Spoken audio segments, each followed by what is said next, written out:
ഔദ്യോഗികമായിട്ട് ജോലിയിലേക്ക് കയറിയിരിക്കുകയാണ്. എന്താണ് സന്തോഷമുണ്ട്. മുന്നോട്ടുള്ളൊരു ജീവിതത്തിന് ഒരു കൈത്താങ്ങായതുകൊണ്ട് ഭയങ്കര സന്തോഷമുണ്ട്.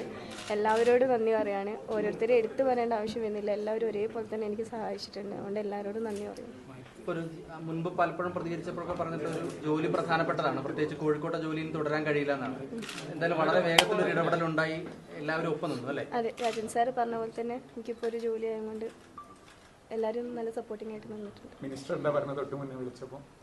സാറ് വരാം, ഇനി വരുമ്പോൾ കാണാമെന്ന് പറഞ്ഞിട്ടുണ്ട്. സാറ് കുറേ അഭിനന്ദനങ്ങളും പറഞ്ഞു. എല്ലാവരോടും ഞാനൊന്നുമില്ല, എല്ലാവരോടും നന്ദി പറയും. ഇപ്പം ഈ ജോലി തുടരുന്നത് എങ്ങനെയാണ്? അപ്പം ശാരീരിക സ്ഥിതി അടുത്ത ജോലിക്ക് തുടരാൻ പറ്റുമോ? അതോ കുറച്ച് സമയം റെസ്റ്റ് ആവശ്യം ഉണ്ടാവുമോ? അങ്ങനെ ഓൾറെഡി റെസ്റ്റ് പറഞ്ഞിട്ടുണ്ട്, കുഴപ്പമില്ല. കൂടുതൽ നടക്കാണ്ട് ഇരുന്നാൽ മതി. അതുകൊണ്ട് ജോലിക്ക് വരും എന്തായാലും. സർവീസ് സംഘടന ഭാഗമാകാൻ തീരുമാനിച്ചിട്ടുണ്ടോ? സർവീസ് സംഘടനകൾ ധാരാളമുണ്ട്.